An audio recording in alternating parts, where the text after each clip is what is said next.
Hello, Jeando. Hello, Kevin. Hi. So we've had a question related to a previous video that you want to explain and answer. Yes. So, can you give us a quick overview of what you talked about in the last video, Yes. and what the question was, and over to you. Well, there is also something else. I want also to explain why I'm answering the question and not following the path I had planned in the first place. I think that the question made me realize that sometimes we hear a sentence. Yeah, it was a sentence that I'm going to repeat time and time again about that's Alexander speaking. And he said that he's talking about the leaning gesture. So you will understand he's talking about leaning with the torso. So there is leaning forward and leaning back. We call that a gesture. It involves, of course, all the different parts of the torso in space, the movement of them in space, their speed, but it also involves the movement of the neck and head in space. And so Alexander says, never let the head overrun the body in leaning backward. Never let the body overrun the head in leaning forward. This is the sentence. And apparently, one teacher that is also having lessons with me did not understand what the sentence means exactly. So I wanted today to talk about the construction of the concept. What is conscious guidance in activity, in action, in teaching especially. But I realized that it's possible that other people that are listening to us may have not understood or not realized that the meaning we give to these words is maybe different from the meaning they, well, without thinking too much about it, put into these two sentences. So this is why I think that before going further, it's better to settle the answer, the question, and make sure that people are well on the right track. So there is still the continuation of our discussion. So I'm going to continue in some way the discussion we had last time, but I'm also going to answer the question relative to the leaning forward gesture that relates to the one before last. That's it. So everybody will know where we are. So the first thing to continue our discussion is the idea of conscious guidance as a new principle at work. So what do we mean? Well, what Alexander means, first of all, in this is that the process of not trusting to feelings when one is moving the different parts of the organism, and the idea of, well, starting to direct these movements with verbal instructions that we call orders. So I want you to listen to what Alexander is saying, and that is indeed it's an excerpt from his last book. And from there, we are going to see in what this is relevant with the discussion or with the answer relative to the leaning forward gesture. So he says, in this whole procedure, we see the new principle at work. For if we project those messages, which all in check the familiar habitual reaction, and at the same time project the new messages, which give free rein to the motor impulses associated with nervous and muscular energy along unfamiliar lines of communication, we shall be doing what Dewey calls thinking in activity. I understand that anybody would be put off by such a sentence, that there are many words that are so difficult to understand. So this needs a lot of explaining. But the next sentence is already going to give you some sort of idea of what Alexander is talking about. In the sentence just after that one is, as far as we can judge, Alexander is speaking, mankind has not had the experience of thinking in activity where the projection of messages necessary to the employment of the primary control of its use is concerned. in the ordinary way, man has just reacted instinctively to any stimulus to activity. Whereas in the new plan, which I am suggesting, the messages, preventive and otherwise, must be consciously projected in their right sequence through the activity. So, what are we talking about? The new principle at work is not to trust to feeling and project messages. We will discover in reading Alexander that when he talks about messages, he talks about intentions. There is nothing to be written. Yes, a message is just something that you have to plan in advance, because you know that the person that is going to receive the message is not there. So it's obvious that you have to plan. Yes, and that the action is not to be done immediately. In that way, you can understand that the person can receive different messages and then, well, create one action out of all these intentions. This is the principle of conscious guidance. You cannot explain to somebody different movements and explain them at the same time. You have to define the different movements one after the other. And the person will receive these messages one after the other. But once these intentions are understood by the operator, well, the operator can then decide to perform all these decisions at the same time. This is the meaning of one after the other all together. Yes? Well, yes, this is a sentence that Alexander has written in one of his books. So many people have heard of that sentence already, especially Alexander teachers that are following these talks. So now, because this is really dry and technical, it can be very interesting to have an idea of a lesson, of what is happening, of what we are talking about. So here comes the idea that Alexander proposed, which is that, well, he said that during a lesson with a real pupil, there was somebody listening, and that person listening heard Alexander's instruction. Alexander said to the pupil that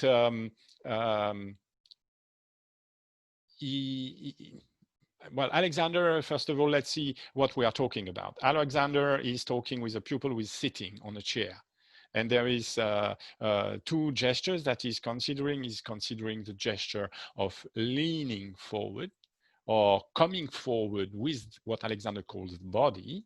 So you have to, first of all, decipher that when Alexander is considering the pupil sitting and says that the pupil is going forward with the body, of course, as I explained the other time, this means that Alexander used the word body for the word torso and upper limbs and head and neck. So for me, he say leaning the torso forward. Yes, not the body. When you read body, you have to make this this work with your mind and think, okay, he's saying the body, but in fact, for me, that means that the torso is going forward. It's so obvious that in sitting, the person is not moving the body as a whole, but that the torso has to move relatively to the legs. So when the torso moves relatively to the legs, we can then define two types of generic gestures. There is one type of generic gesture that we call leaning. It's when the torso goes toward the legs, that the angles between the legs and the torso is getting smaller. So for example, if you're sitting and you want to pick up something that is on the floor, you'll have to shorten, to narrow the angle between the torso, the front of the torso, and the top of the legs. But in the same way, if you are standing and you want to go and sit, you will discover that this also implies leaning forward. You have to, in sitting, there is no other way than to change the angle between the torso and the legs. I'm talking, of course, without help, but because if somebody is pushing you at the back, it's possible then to change the angle by just moving the legs, but nevertheless, the angle between the legs and the torso is going to shrink, to narrow. This is leaning forward. Leaning back is the exact opposite movement. It's also generic because, for example, when you arrive from standing to sitting, you will find that you arrive with the torso inclined forward at the top. And to finish your sitting posture, you have to lean back. So you will see people lean forward and lean back all the time during their activity. It's not some procedure that you have to think about and construct in very special conditions. No, the person in all the normal activity of the day will lean forward and lean back.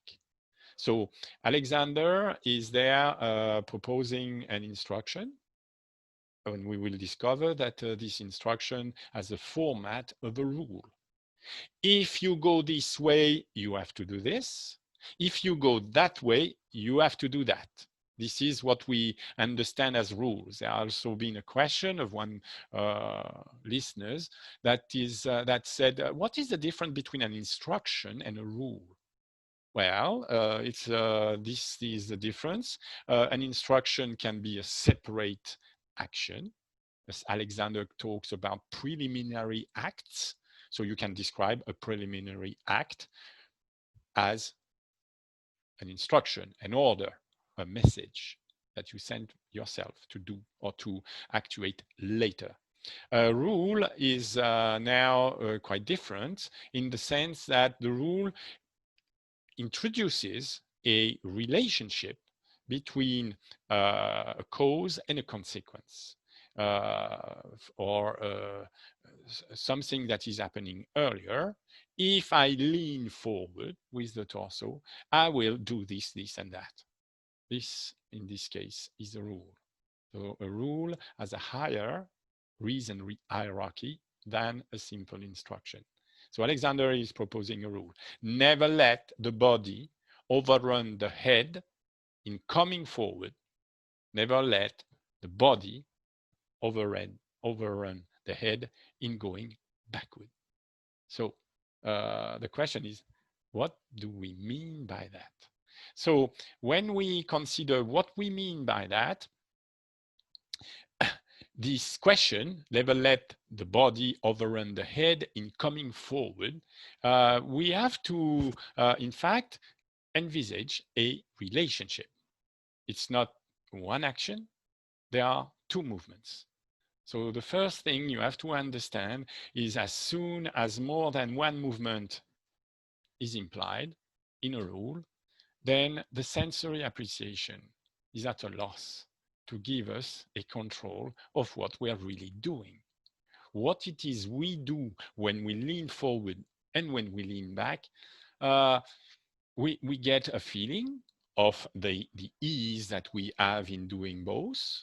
Yes, you will find that sometimes if the teacher asks you to lean further than is habitual to you, or to change the speed of one of the two parts of the relationship, either what we call the body or the head, you will find that suddenly your feelings are not telling you a trustworthy account of what is seen when you do it filmed by camera. As long as you have never had this experience of being filmed while you are in fact following very precise instructions, this may sound doubtful or even ludicrous. And some teachers that have been trained to feel may think that they can expand their feelings and feel one thing while they feel also another movement. They can feel speed. Some of them imagine that until they are, in fact, filmed during a controlled experiment of this kind. Then it suddenly appears that our feelings are not adjusted to registering the characteristic or the qualities of different movements. This may sound surprising, but take a lesson from me or from Kevin, and you will see that it's a rule. Every single time we are tested in a control experiment, what we think we are doing with different movements is not what we are really doing with them when we watch on screen. It's when we watch on a video recording. So when Alexander is saying, never let the body overrun the head in coming forward, and the opposite statement, at first, yes, it seems a genuine instruction, or more than genuine, simple. But how is the pupil to, in fact, control that he's not overrunning the torso with the head in going backward? Well, at the start, the pupil has only his feelings. So he may think that he knows what he's doing with the head or with the torso. But when you discover suddenly that the torso is not one entity, that the torso is an articulated structure, so there are different parts in the torso. So when you lean, you have to understand the torso as an inverted pendulum.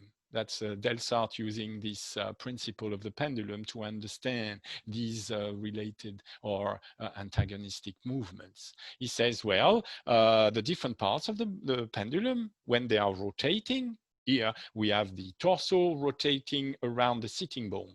Yes? And so when you move the torso, rotating around the sitting bone, the speed of the different parts of the torso have to move, well, in an organized fashion. And then you can control whether the head is not set backward relative to any part of the torso.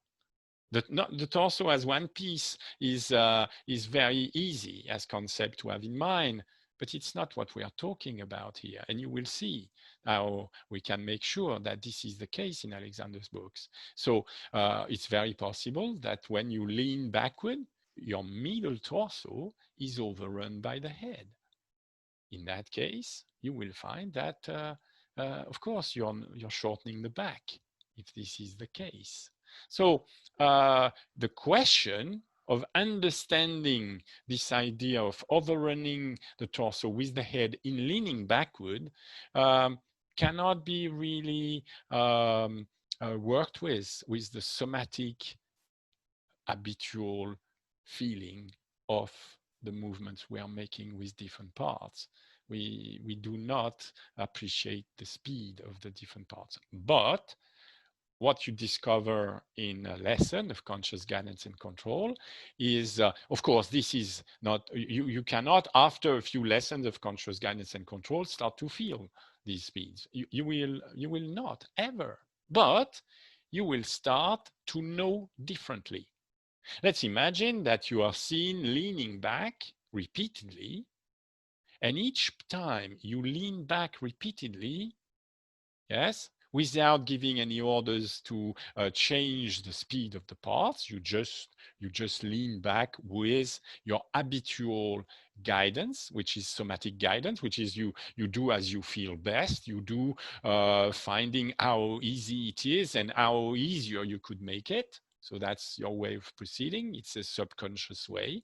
Well, when you watch the film, you can be sure, and with some help, you're going to be pointed to see that, in fact, wow, your habitual response to leaning back, which is a postural perturbation, postural threat, is to react, yes, accelerating the head faster than the middle torso and arching the back. So then you will start to know that in your habitual feeling, in what feels easy, what feels right, in fact, you're doing wrong. You're coordinating the wrong movements together. So then you will start to think of using the principle of prevention. Because you know already that even with you, if you start with a torso that is rather correctly organized, during the leaning movement, you're going to interfere with the movement of the torso. And now you know how you're going to interfere. You know when you interfere in that way, you are not feeling the interference. You're feeling ease. Yes? Where does it feel more easier? Well, exactly in the wrong direction. Yes, you are adjusted to the wrong direction. The wrong direction will feel easy. While if you were to give yourself some instruction, if you were to send messages, meaning that you plan different messages, there are messages to stop doing the wrong thing. And you will see there are messages of actual performance where you're going to tell yourself, accelerate this part. Yes, accelerate this part. It will feel absolutely wrong. Accelerate. Yes, go. When you're on stage, I'm always explaining this to my new pupils. I say, well, imagine you're on stage. When you're performing a movement on stage, it's for the audience. You're not performing the movement for yourself. So you perform the movement for the audience, but the audience is quite far away. And the audience has a lot of things on our mind. So there are many actors, maybe many people doing things, or maybe many things happening on stage. So you need to exaggerate these little movements. If you do not, well, people will not notice. So this idea of exaggerating is because you want to feel silly doing this movement. It's too much. You're going against the normal reluctance to amplify, especially, for example, if you're not French, you're not going to amplify. If you're from the North, for example, you're going to try and be very strict and do only the right thing. No, you're asked here to do the wrong thing, to augment the acceleration. For example, when you're leaning back, if you find that systematically you accelerate the movement of the head backward, well, you're going to be told not to go so fast with the head, but you're going to be told also to accelerate the speed of the middle torso backward. And when you do so, exaggerate, make it ludicrous. This is the only chance you have to create a recording on which you're not seen to do the habitual thing. To do the new organization of the mechanism of the torso, what Alexander says, to not interfere with the mechanism of the torso. Well, you have to project new messages. And because they are new, you have to exaggerate. Yes, it's because Alexander was a comedian. I think he knew this type of dimension in the work of the comedian that has to project an emotion to the public. If you want to make the public see something, you have to, in fact, project something. And I use the term projecting orders in exactly the same way. You need to overdo things at first. And I'm not talking about overdoing force and overdoing tension. No, we are talking of movements and movement speed. This will reassure people that think that I am always asking people to, in fact, engain and do things. No, it's not engaining. It's combining different movements, making sure that the movements are visible. And you will discover that certain movements don't want to appear on screen, apparently. Even if you try to make them appear on screen, they don't. Solution to that? Well, exaggerate. That's the idea. So when we watch Alexander standing, for example, so it's a very common picture that everybody has seen. But in this case, I want to show something. I want to show that Alexander, of course, is in a static position because this is a photograph. We have a situation that apparently does not correspond to the experiments we're talking about where the person is leaning, which is a gesture. But you have to reason and understand that you can consider Alexander standing as the result of a gesture. Either Alexander was leaning back before and has created a gesture to lean forward in order to stand vertical, or you can imagine he was bending and that he, in fact, made a gesture of leaning back. So at the result of his, let's say, leaning back, yes, we see that if he stood like this, the last phase in standing, from going from sit, for example, to stand, the last phase is a phase where you have to set the torso upright. It's a leaning back phase. Yes. So Alexander has leaned back in order to stand. And so we see that his head has not been overrun by the middle torso. The head has not overrun the middle torso in leaning back. Why can you say that? Oh, you say that because you will see that the whole front of the face of Alexander is very forward. It's forward of his upper torso, of his middle torso. It's even forward of the lower torso and of the legs.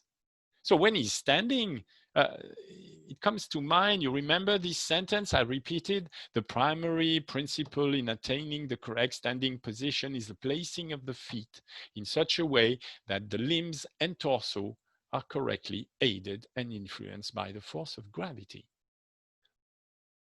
Correctly aided and influenced by the force of gravity. There is only one geometric explanation, is that the torso and the legs are just hanging, yes, hanging vertical.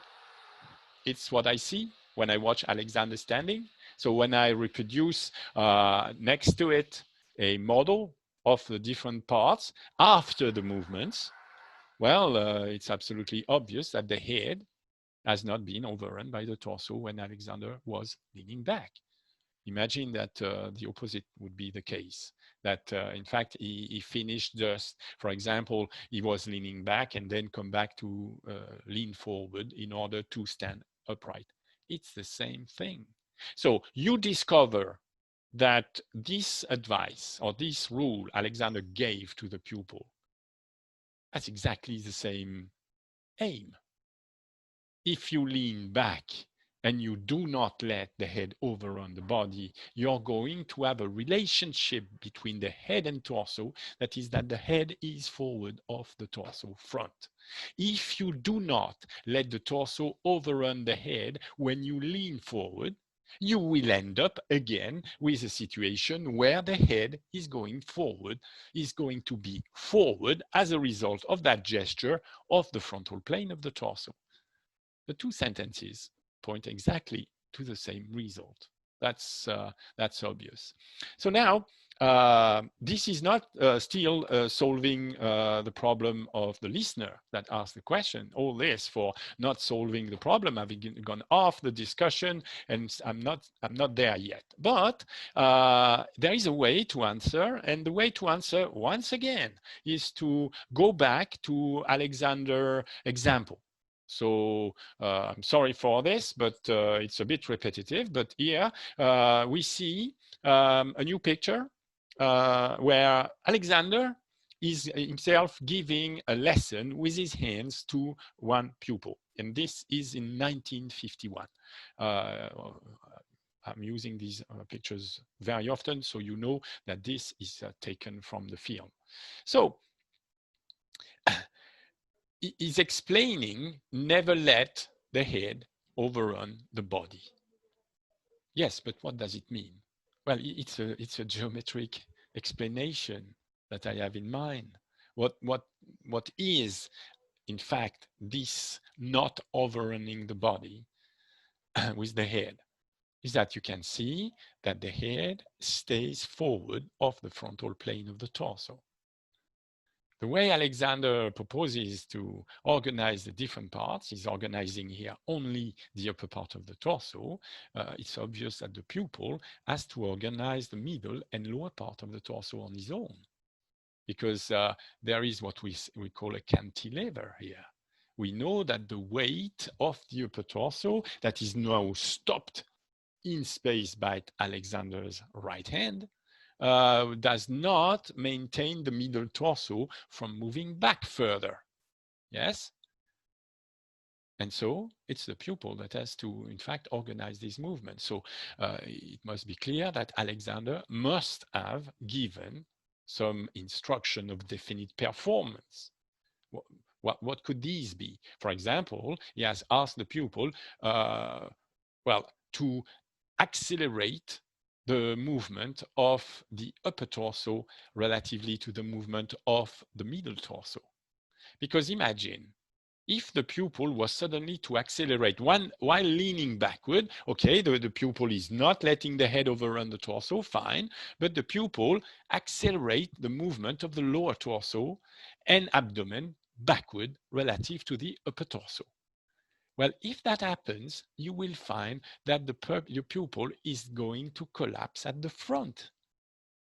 There is no indication that the pupil is collapsing at the front on this picture. It's absolutely clear that the sternum bone is still parallel to the back. So there are indications that Alexander must have given movement instructions in terms of speed to the different parts of the torso movements so that the pupil can organize the different parts of the torso movement. There must also be indication that Alexander has given instruction to refuse to give consent to certain movements.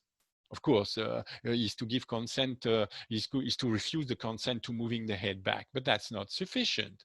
It must also be giving instruction not to give consent to the movement of accelerating the shoulders backward very much.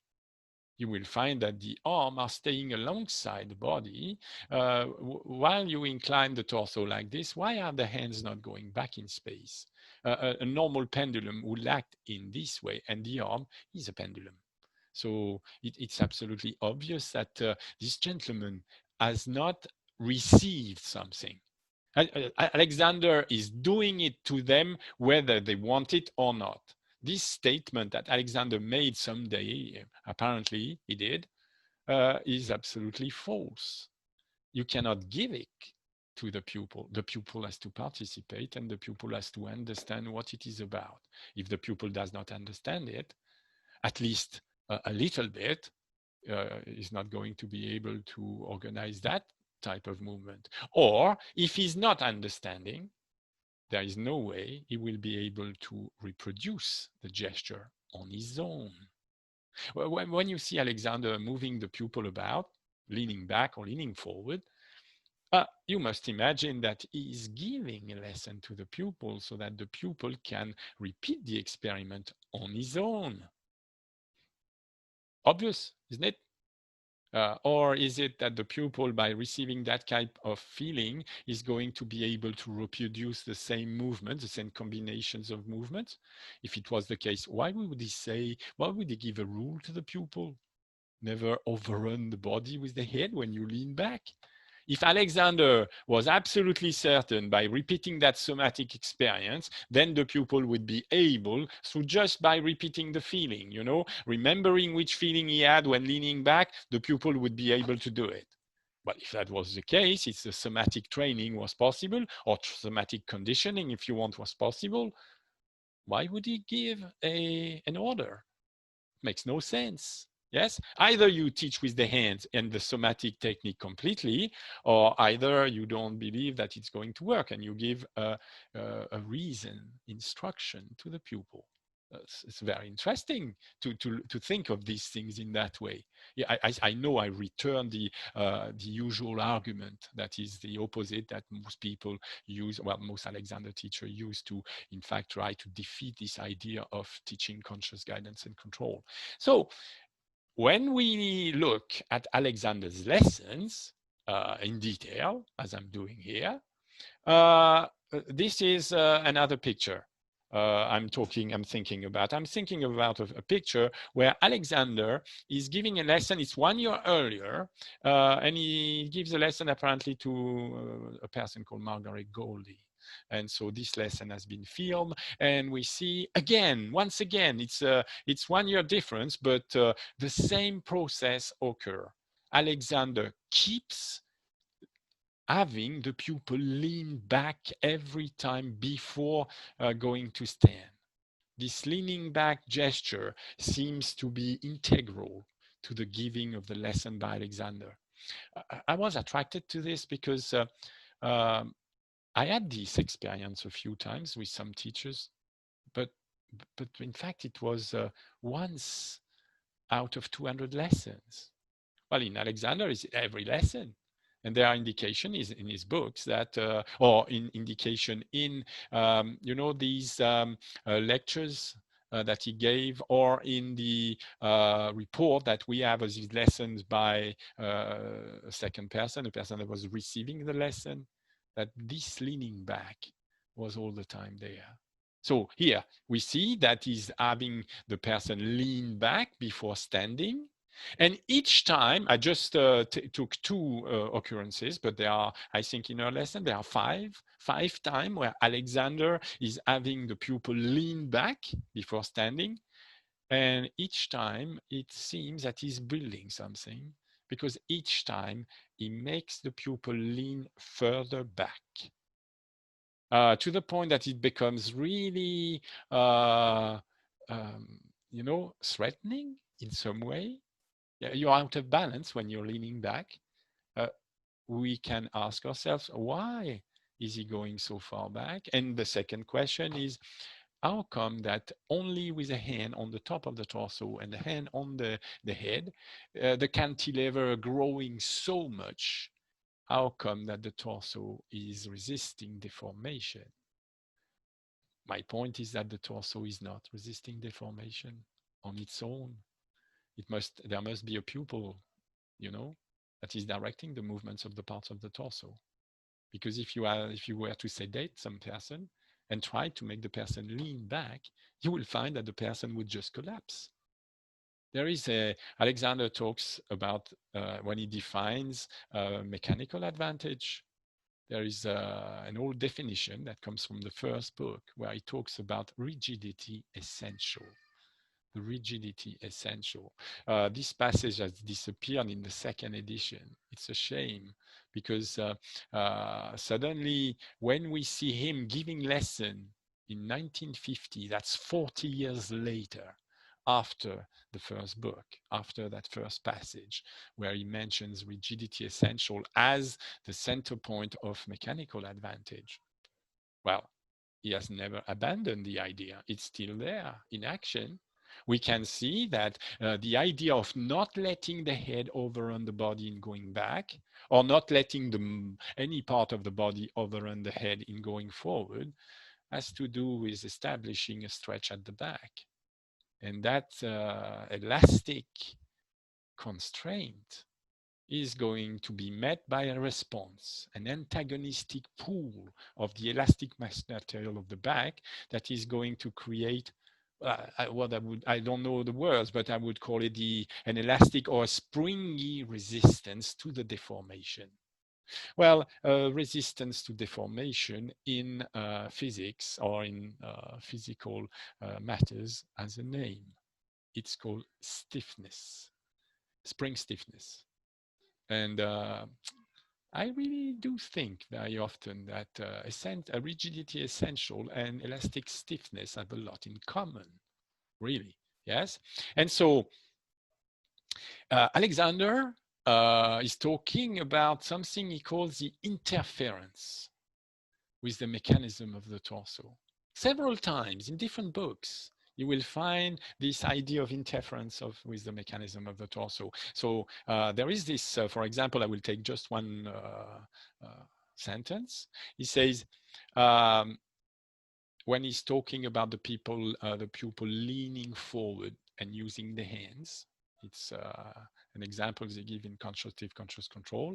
This is page 114, yes?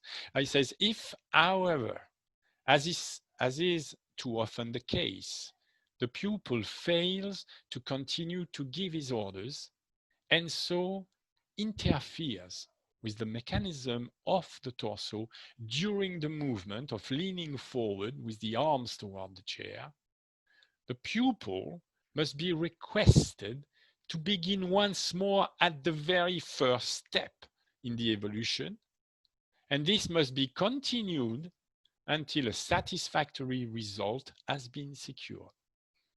This principle must be applied in every instance in this work of reeducation and readjustment.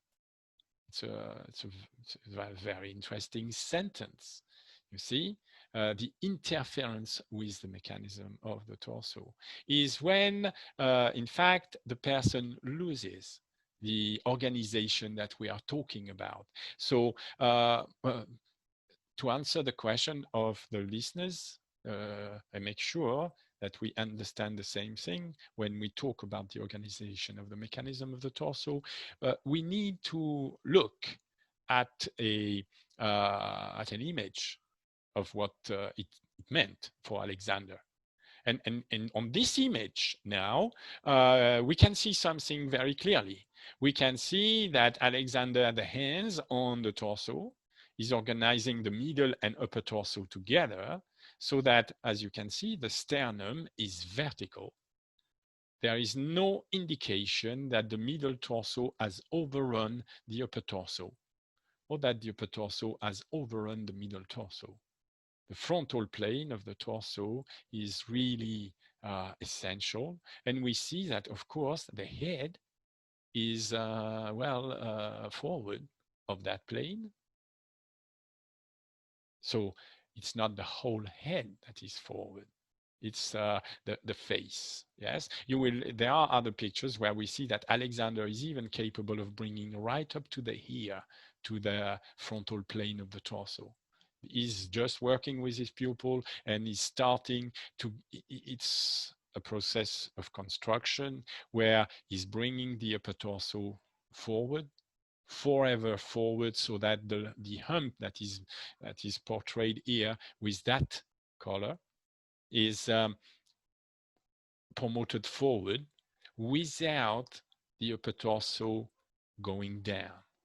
So he's really organizing the upper torso forward and up relatively to the middle torso.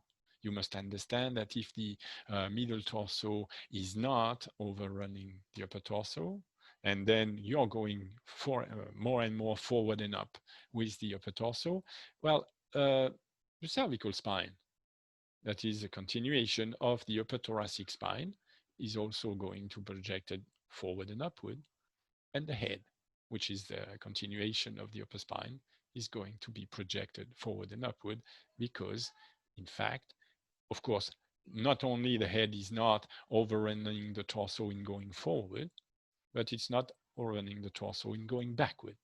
So we have an idea of what Alexander is trying to achieve and describe as lengthening the torso.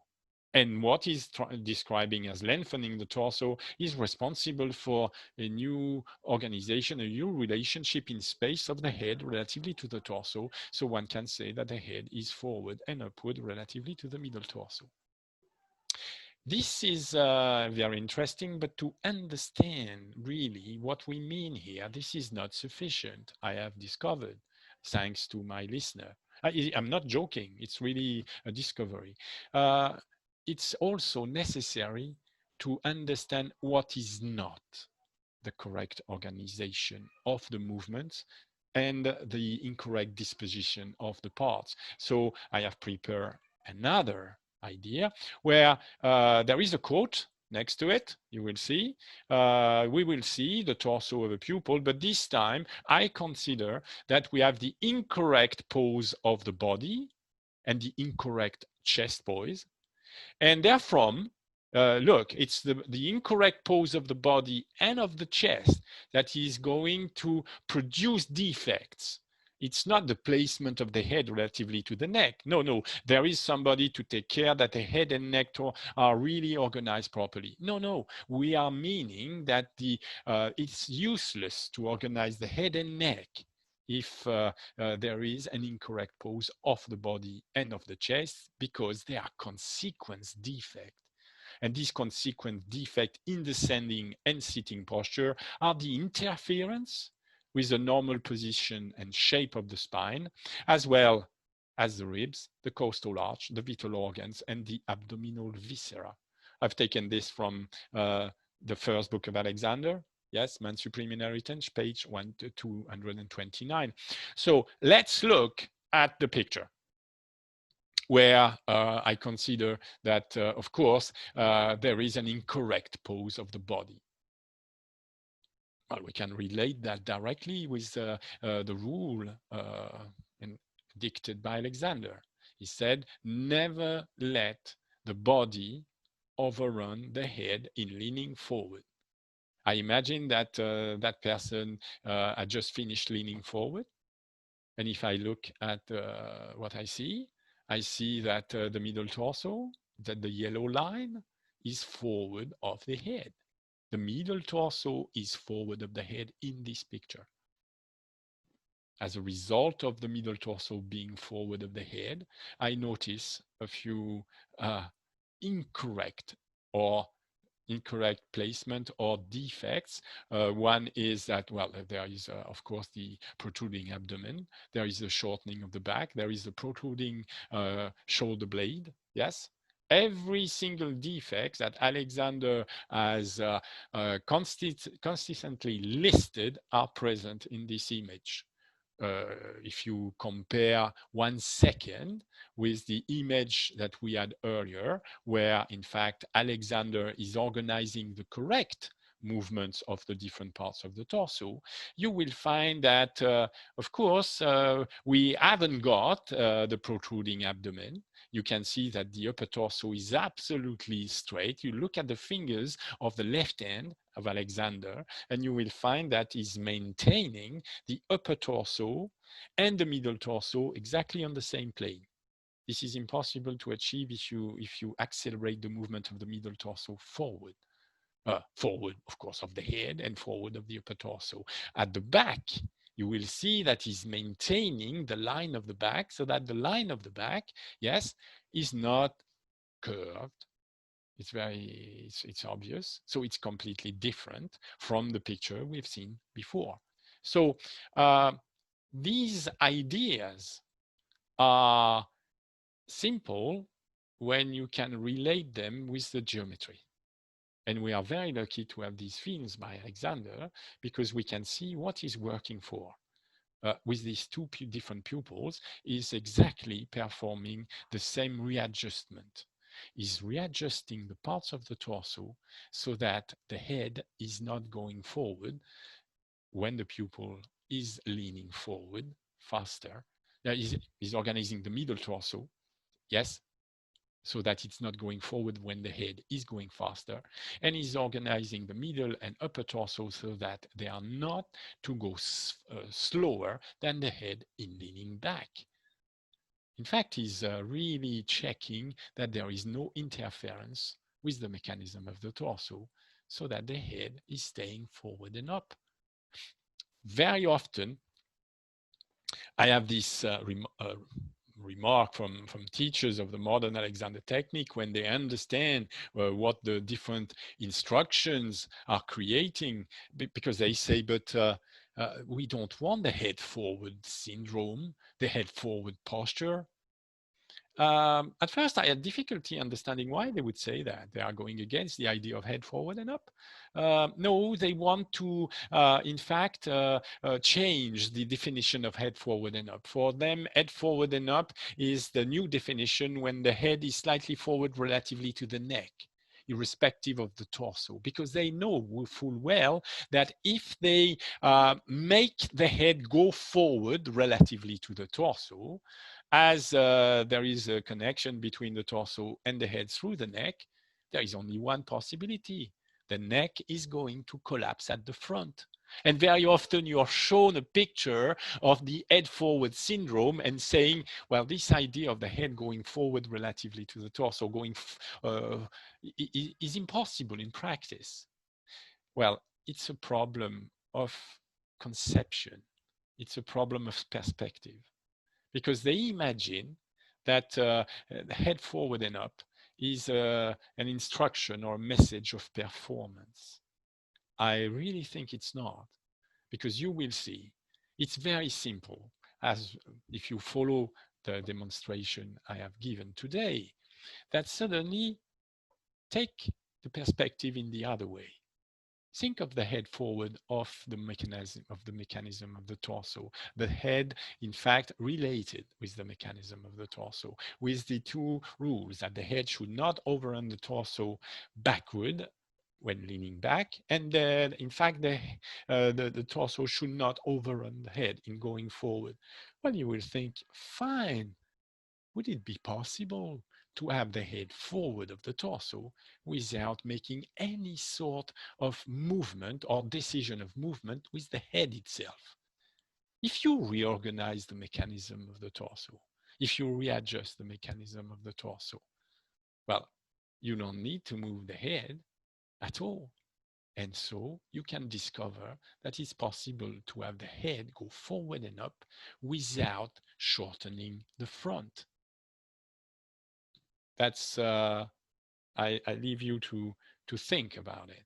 It's a very interesting game to start to, in fact, take your ideas that you repeat all the time and start to process them in a different way and see if you can make sense of this and think, okay, if I was to have the middle torso go back while the upper torso is going forward, where would be the position of the head? Look at what Alexander is doing with his hand. He's doing a rotation. We are going to see that we need to be very clear about where the axis of rotation of that movement is thought. Depending where you think the center of rotation of the upper torso relatively to the middle torso, you will find that in one case, it's absolutely impossible to go forward and up with the upper torso relatively to the middle torso. I am talking of the sternum position in space. Most people will discover quite easily what is their condition of use. Their condition of use is that the upper torso is further back than the middle torso. In other words, seen from the side, sideways, you will see that the middle of the torso is further forward than the top of the torso. So we are talking of a readjustment, and the readjustment is a rotation. We want to see how Alexander manages to show us a pupil where the thigh and the sternum is exactly vertical. Is not showing only this, is also showing that there is no shortening of the front when the sternum is brought to the vertical, when the upper torso has rotated so that the head is forward and up. It has rotated forward and up the head because the torso has rotated, the upper torso has rotated forward and up. So Alexander shows us it's possible. Now, how to reproduce this deed? I'm not talking about having somebody do it to you. No, I'm talking about you, teacher or student, to do it by your own means. How can you readjust yourself? That's a good question, isn't it? It's for a future interview. Okay, question, Kevin? Yes, one question.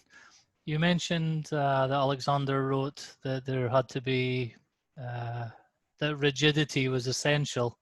So this will contradict what a lot of modern Alexander teachers will think and practice, because it's all about releasing tension. So can you talk about the difference between good tension and bad tension? This is a broad subject. I will give a very fast answer. The answer between good and bad tension is geometry. There are two ways to feel tension because there is the problem also of real tension and felt tension. So the difference is that bad tension is when there is tension and shortening, and good tension is when there is extreme tension and lengthening. If I give a number of orders of movements to a pupil, and the pupil really feels the tension, but we see on screen that the person is exactly like the pupil of Alexander, really lengthening and widening, I accept that tension as good tension. This is exactly what we want. Very often, Alexander condemns relaxation. So I have heard from modern Alexander teachers that they don't equate relaxation and releasing. They have the idea that releasing is very different. I have difficulty understanding their point, but there is something that is absolutely clear. Alexander says in Man's Supreme Inheritance, makes a statement and said that the primary aim of his technique is to bring back the muscles into play because they have been put out of action for so long. I don't see how any relaxation or release could deal with that sort of problem. Very often I see in myself or in my pupils, the students that are working with me, the teachers that are working with me, uh, loads of habits where many groups, muscular groups, have been completely disused, meaning relaxed, meaning released, meaning they have no mechanical effect. And they are essential to get the upper torso forward and upward. If they are released, there is no way you can get it. So it's a slow process of building up that capacity. And the only way is to make that process by organizing movements, antagonistic movements that the person is going to feel as tremendous pulls. Okay, I prepare my pupils. I say, you're going to feel really bad, really wrong when you work with me, because suddenly it's not all about releasing, about ease in action. There's very little ease in action when you cannot, in fact, command yourself to perform new acts that are against your sensory appreciation. So good tension is tension that the person will feel. And we know that the person is feeling this tension because suddenly the tissues are stretched. And we can see on film that, yes, there is a real lengthening of the stature, widening of the upper back, widening of the lower back. We can see the length, yes, without the evidence of the video of their own experiments. I don't think that one of my students would stay and have a next lesson with me, because it feels so horrendous that you must have a look at what you're doing, you know. And very often I have teachers, I say, when we start a lesson, we say, do you have any question? Do you have any pressing matters in your mind that you want to discuss? And the person would say, well, it's absolutely unbelievable. I felt so tense, so out of skew, or pulled on one side and more than the other and all that. And when I watched the video, it's absolutely amazing. That feeling does not relate to what was happening to me. Yes, faulty sensory appreciation again. And these are teachers. I'm not talking about new student that comes to me and that have no idea of the somatic work. No, these are teachers, full-blown stat, or I'm stat, or I don't know which stat teachers, you know, people that have really gone through the normal training, the normal somatic training. Suddenly, when they start conscious guidance and control training, it's a completely different world. Because they had this idea that their sensory appreciation was somehow re-educated, that they could trust what they felt.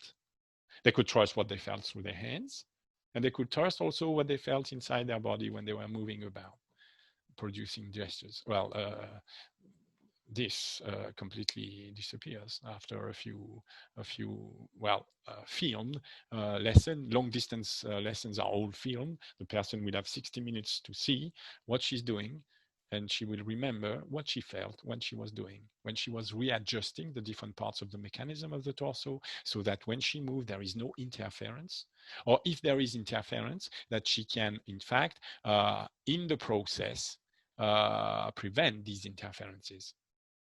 Yes, so good tension is mechanically a mechanical stretch of the elastic tissue. When you mechanically stretch and strain when you strain, I think the better word in mechanics is strain. When you strain the mechanical tissues, they have this property that they can, in fact, respond with elastic resistance, that we call antagonistic pools. So I teach my pupil to use instruction to create antagonistic actions, which are movements of the bones in different directions.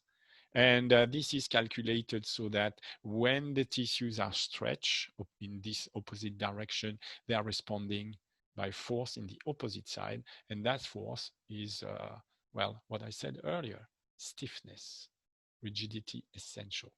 It's fundamental. If you don't get this understanding, you cannot approach positions of mechanical advantage, and you will be forced to hold yourself up in sitting, in standing, and walking. Here, because we've been trained together in conscious guidance and control, we sit the way we sit without ever leaning back or leaning forward or just the last, I remember a conference I had with different teachers, and after it was a long strike, we had to discuss many things, and the senior teacher that was organizing the talk between us in different parts of the world was slowly disappearing from view, because he was trying to find how to sit, because I think he was submerged by his feelings. So do we feel? Yes, we feel. Do we respond to these feelings? No, we inhibit our responses. Yes, we don't inhibit the feeling, it's impossible. But you can learn very quickly to, in fact, know what's good for you. And what's good for you is to let your torso be, in fact, essentially responding to the deformation, not by force, not by trying to stay upright, but by, in fact, having a 2 seconds organization of the different movements of the part, so that the antagonistic action are stretching the springs at your back and front. And when they are stretched, you don't have to do anything. You just, well, I'm not thinking about it. When I think to readjust, I do think about readjusting for, I don't know, half a minute, and then I will project the direction for 2 seconds, and then that's it. I can have a talk with you, and you can have a talk with me, and we don't need to shuffle or to move around, you know, or to try and you know, dear, how am I going to stay sitting on a hard chair for that long? I am not sitting. Something in me is passive and is taking care of that for me. So I can discuss things with you easily without being bothered. Thank you, Jeando. That's a great explanation. Thank you. So anyone listening, if you want to spend 60 minutes feeling wrong, you can get links to Jeando's websites underneath. And thank you, Jeando. We'll see you in the next video, everybody. Yeah, thank you, Kevin.